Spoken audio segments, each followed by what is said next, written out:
If there's anybody doing any cherry picking in these situations, it's certainly not the Conservatives, and it's certainly the Liberal Party of Canada, which you seem to be going to their school of cherry picking and aced your class.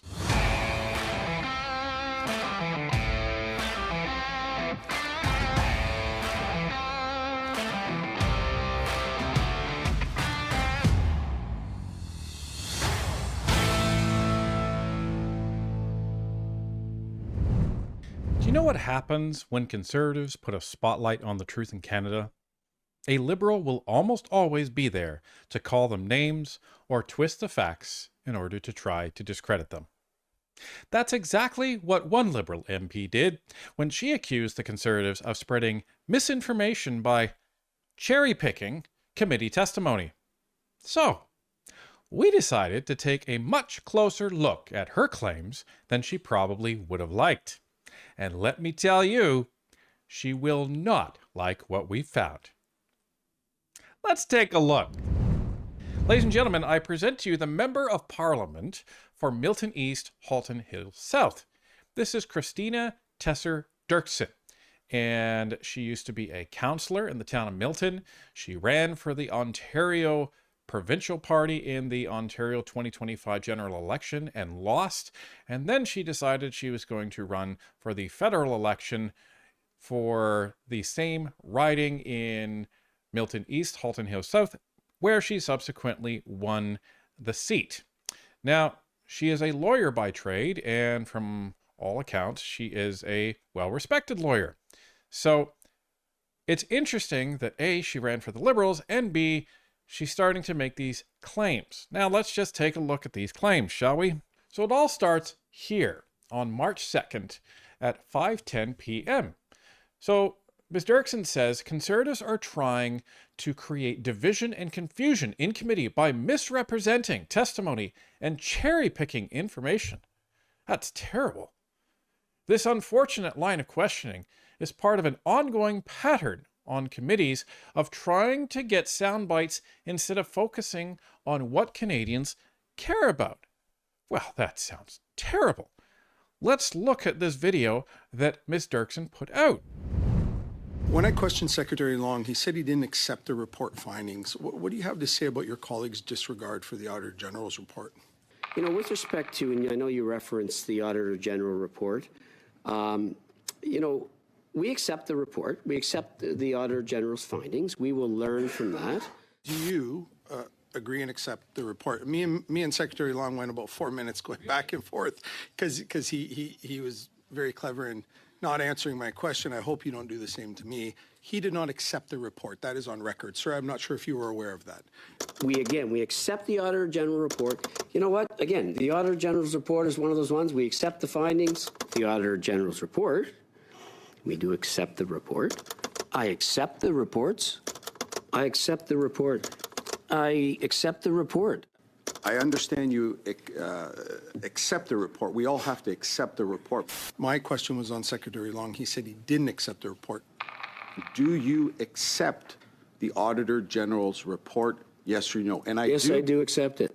Thank you very much, sir. Thank you. The Canadians at home want to understand that the people in charge of the CRA accept and value and agree with the Auditor General's report. 100%. Secretary Long did not. 100%. Okay, that's so why we already implemented what they say. So not only accepted, we said the recommendations are good, and we're going to put them in action because that's what Canadians care about. So, this is her gotcha moment. This is her gotcha. Now, she's trying to say that Ned Curic is cherry-picking committee testimony just to make sound bites. So, by that logic, she must also be saying, as a respected lawyer, that context matters, right? She's saying context matters. Now, if you heard one of the things that Ned Curic said in the video that she posted was, it's important for Canadians that the officials accept and agree with the report. So, he also said that he went back and forth for about 4 minutes with Mr. Long, and he was very clever in not answering his question. Now, we did a video on this, and we came to a very different conclusion than Ms. Derksen. So, let's take a look, and we're going to be fair. We're going to be completely fair here and show you all of the clips that she used, but with timestamps. So you know where they are in committee.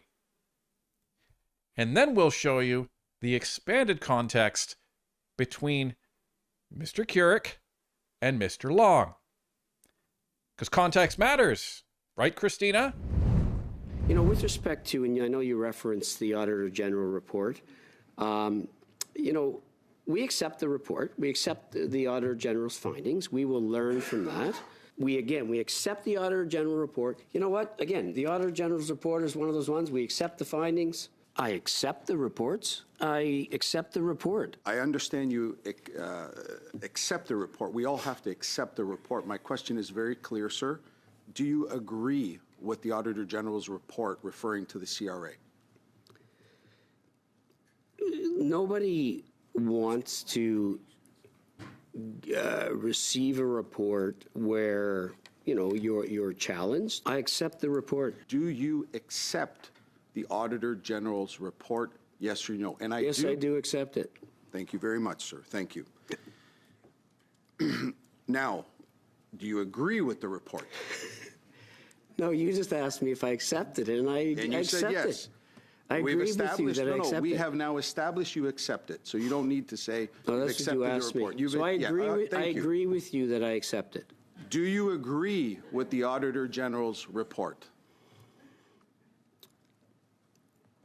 Look, there's different recommendations in the report. I assume you've read the report? Yes, I have, sir, and I Okay. assume you've read it too. So to me, sir, it's my time, sir. It's my time. In can all due accept- respect, do you agree with the Auditor General's report?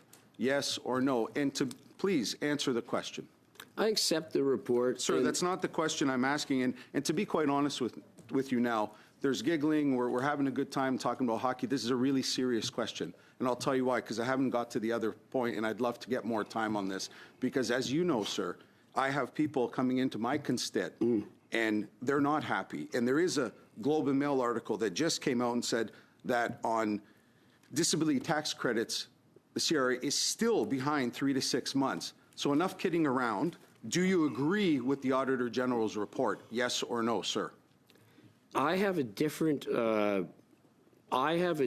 view on the report. So it's really not a yes or no question, to be honest. Well- I have a problem with using a subsample of 167. So then you people. do not agree with the report. I just don't accept their findings on that one. So do you agree with the Auditor General's report? Yes or no? I don't accept the report. Do you agree with it? Some of it, yes. Some of it, no. We do accept the report. That's the context, folks. So, Mr. Keurig was using the word accept as in, like, do you accept the findings? As in, do you agree with them? So, he got into some semantics with Wayne Long because Wayne Long was trying to skirt around this. Wonder if he got paid coaching for this. But he ended up seeing that, okay, fine, so Wayne Long is just going to be skirt around when it comes to his language. So then, and this is what Derksen didn't put in her video. Some might say that that's cherry picking. Some, like a liberal named Tessa Derksen. Oh, that's awkward. That's awkward. Anyhow, so what wasn't in her video was when he went on to say, fine, you accept the report. We all have to accept it, as in we accept that it exists. Do you agree with it? And that's the issue. And then when Mr. Keurig nailed down Wayne Long on that terminology, all of a sudden he doesn't accept the report, because accepting comes back to agreement. So because he was able to do that, he was able to get Wayne Long to say, no, I don't agree with it, and I don't accept the findings. That's the key part in this.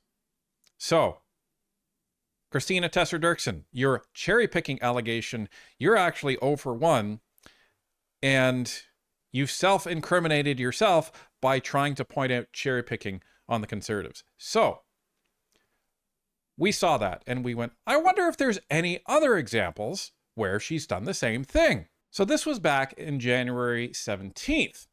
And she's putting out a liberal piece of attack literature on Pierre Poilievre.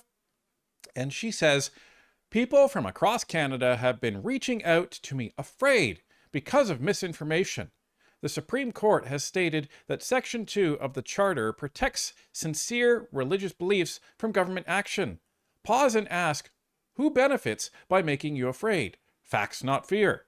And you can see this piece of literature. This is all about C9. Why does Pierre want you afraid? The Liberal government seeks to criminalize Bible verses and other religious texts through Bill C9. Pierre Poilievre, January 15, 2026. Expressing sincerely held religious beliefs will never be a crime. So Andrew Lawton saw that, and so he tweets, quote, clearly there are situations in the Bible and Torah where statements are hateful. They should not be used to invoke or be a defense. These should perhaps be discretion for prosecutors to press charges, end quote. Liberal Cabinet Minister Mark Miller. So then Tessa Derksen comes back at him and says, I think you said it best yourself. And she shows a little clip from an interview that Andrew Lawton did. That was just Mr. Miller's personal opinion. That's not actually in the law. And so Mr. Miller can just have his own personal opinion, but it doesn't have any teeth. Is that true in your understanding? Well, I believe that it was Mark Miller, or Minister Miller, I should say, his personal opinion. But I think that is in and of itself valuable. He is a member of the cabinet, and he is someone who actually promoted. So that was an interview that Andrew Lawton did with a Christian broadcaster and an influencer, Faitine Kraseski. And this was a very tiny clip taken out of that interview. And so what she seeks to do here is to just say, well, Andrew Lawton is saying that this is just a personal opinion, and that doesn't equal law. So one would say she cherry-picked that out without providing the actual full context. Well, we found that video. Here's the full context. Talk about the Mark Miller comments. I spoke with one office where I brought this up and I said, okay, we've got statements from the former chair of the Justice Committee saying that he believes that there are at least 3 books of the Bible, 2 of those in the Torah as well, that if people read them publicly, presumably, that they should be charged criminally for hate speech. And this office pushed back and they said, well, that was just Mr. Miller's personal opinion. That's not actually in the law. And so Mr. Miller can just have his own personal opinion, but it doesn't have any teeth. Is that true in your understanding?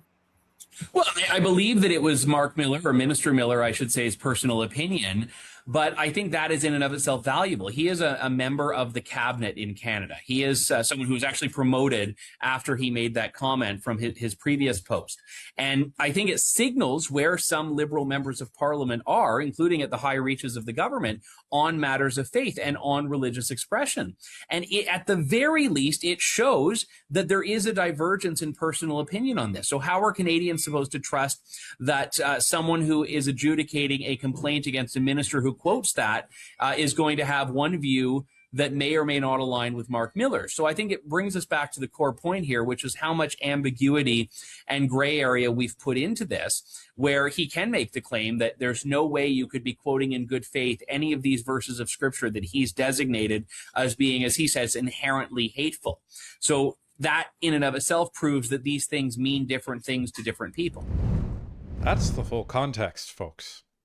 And that context really matters here, because the point that Mr. Lawton is trying to make is, listen, this guy made these comments in a committee meeting. Sure, they may have been his personal opinion, but it reflects that there's a very different opinion between different people on what hate actually means.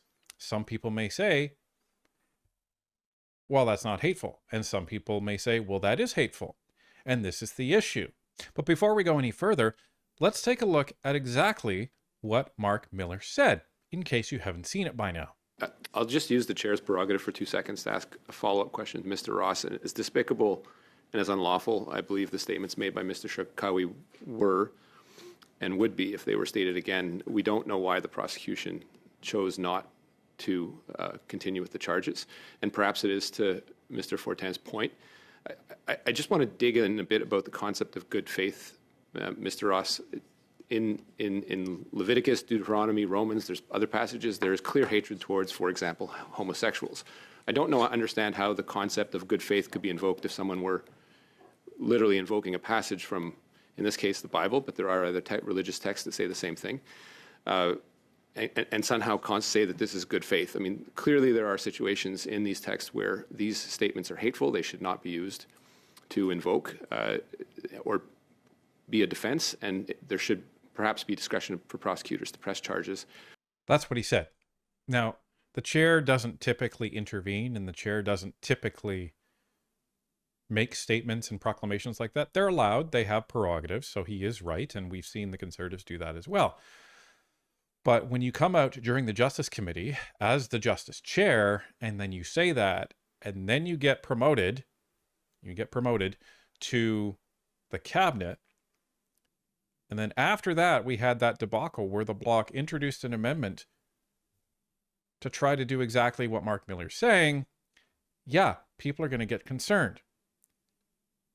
So let's just go on this narrative of C9 for a bit. So Tessa Derksen reposted Leslie Church's tweet here. For everyone anxious to see progress on fighting hate in our communities and crime across the country, this type of delay is unacceptable. Conservative Andrew Lawton is filibustering the Justice Committee and demanding weeks of delay to our C9 hate crime bill. No one should accept these partisan games. Let's move this bill forward now. Now, this ironically is where the Conservatives were trying to put the bill aside because they didn't have a lot of agreement in committee and talk about C14. But we'll get back to that in a minute. Tessa Derksen posts, let's be clear, Bill C9 will not restrict your charter right to peaceful protest. A right that I will always defend. So here's the issue. This is the criminal code right now. You can look this up on the Government of Canada website and you will find this in the criminal code.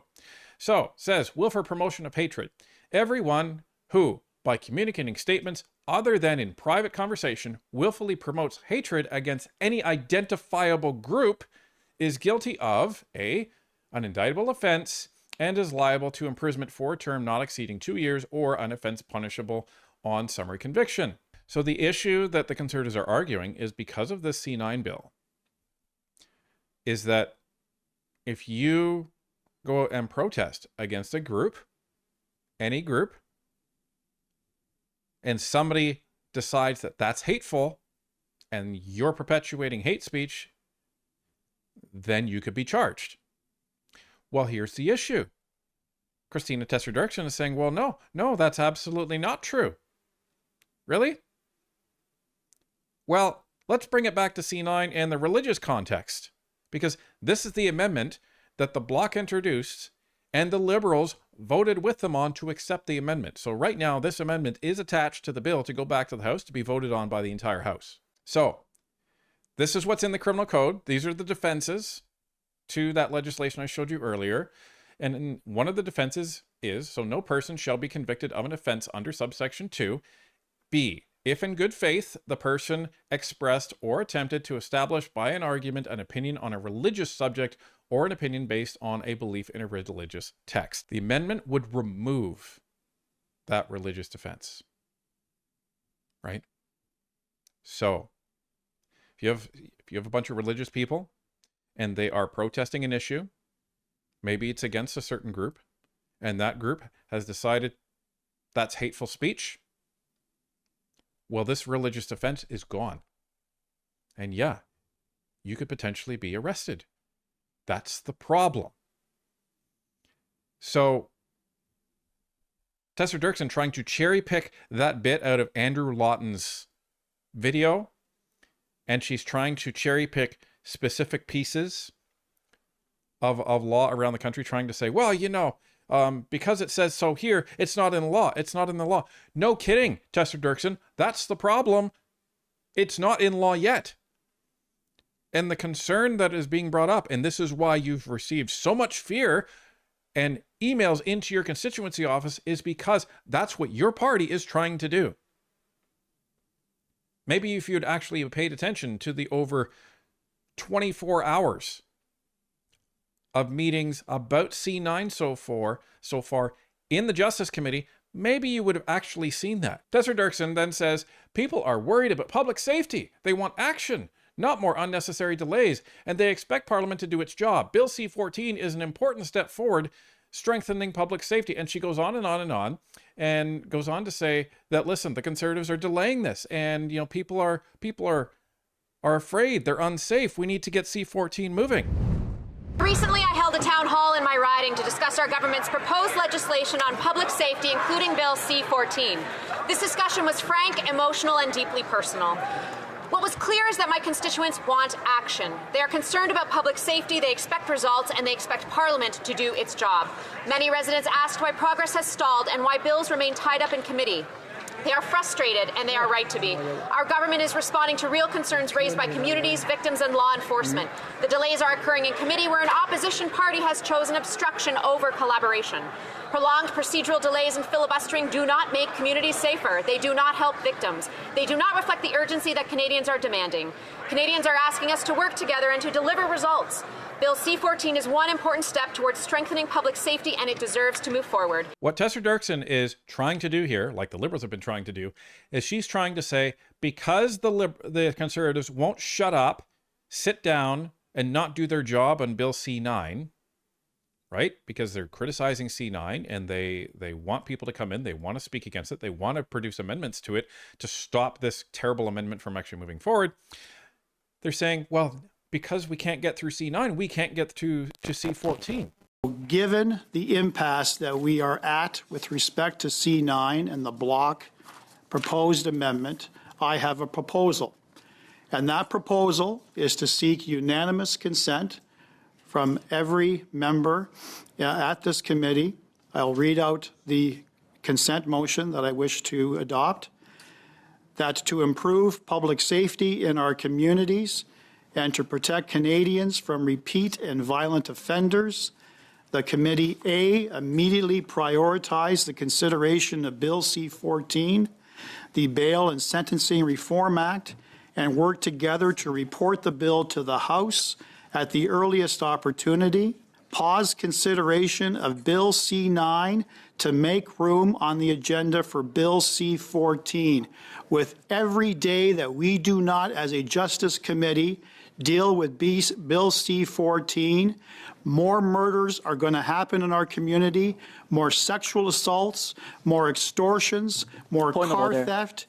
Victims are coming through loud and clear. They want this committee. Mr. Brock, sorry, I have a point of order, Mr. Chen. How is this relevant to the consideration of clause by clause of C9? Thank you. It's not. But like you guys can just give consent. Okay, Mr. Do you not want to do C-14? This isn't a debate, Mr. Lawton. So clearly the Liberals do not want to prioritize Mr. Brock, C-14. you do not have the floor, Mr. Brock. It sounds like you're just trying to predetermine the outcome because the Liberals do not want to allow study of their own bail bill. So I'm just curious on what authority you're saying this motion is not permissible when we're saying we can and should move to a bill on which there is a lot more consensus than there is on C9. You know, this is an issue that, again, was another one of many crime stories that emerged in my riding. And I've had a great many conversations with police chiefs, with frontline police officers. And when they talk about what they want, not one of them has said they want C9. They talk about wanting bail reform. They talk about wanting legislation like we've put forward in the Jail Not Bail Act, legislation that we have tried to, in this very committee meeting, move our attention to because there is a lot more consensus on it. And I find it shocking that the Liberals will get up in the House of Commons, accuse us of blocking bail work while denying the opportunity to get to it, Mr. Chair. And you're silencing me again. I find it fascinating that the Liberal government is holding its own bail bill hostage and using that as leverage to force us to advance very bad legislation that will attack the rights of Canadians. I see what the Liberal members are doing, Mr. Chair. They say one thing to the community at large. They say one thing to the House and accusing us, including the parliamentary secretary herself, accusing Conservatives of deliberately blocking the study of C-14. I have now brought forth a unanimous consent motion that could have dealt with prioritizing bail and sentencing. To my colleague, Mr. Lawton's point, I'm not done yet. I know, Mr. Brock, with all due respect, and I really don't want to interrupt anybody. I don't want to. Well, then why are you interrupting me, Chair? I'm not even done my point. And that wasn't the last time during that meeting or the subsequent meeting that the Conservatives tried to move on C-14. So, this is what we get. This is what we get, Ms. Tessa Derksen, when you try to accuse people of cherry picking, but you seem to be the queen of cherry picking. Got a lot of great training being in the Liberal Party of Canada. We're not just going to let that slide. No. We're going to make sure that you're actually practicing what you preach, but you don't seem to do that at all. Here's one that she put out just the other day. During Public Accounts Committee this week, I asked Minister of Finance Francois-Philippe Champagne for a further update to the CRA's 100-day plan, which aimed to urgently address high call volumes and processing delays at the agency. And she even tried to run damage control for the CRA when it was reported that service was at an all-time low, and Wayne Long said service was at rock bottom. My husband has run a small business for almost 20 years. I'm also an entrepreneur. And certainly while no one is denying that there was room for improvement at CRA, I will tell you I had some really good experiences dealing with the folks at CRA. Okay, so she's saying, well, my experience was fine. And my husband's experience was fine. And, you know, even when they couldn't get me the answers, they were polite. Well, you want to talk about cherry picking? Again, this is a headline from CBC on the Auditor General's report. In scathing report, Auditor General finds CRA call centers are slow to answer and often inaccurate. In test calls, CRA agents gave accurate answers only 17% of the time when asked about individual taxes. Wouldn't you say that using your own anecdotal experience, which who knows if it's even true, wouldn't you call that cherry picking, Ms. Tessa Derksen? Just asking the question. If you're going to come out and try to indict somebody on something, A, you should be aware of your own legal doctrine, the doctrine of clean hands, where your hands must be clean in order for anyone to respect you or take your claim seriously coming forward. And the second aspect of that is maybe you should actually be telling the truth of what's actually going on. Because if there's anybody doing any cherry picking in these situations, it's certainly not the Conservatives, and it's certainly the Liberal Party of Canada, which you seem to be going to their school of cherry picking and aced your class.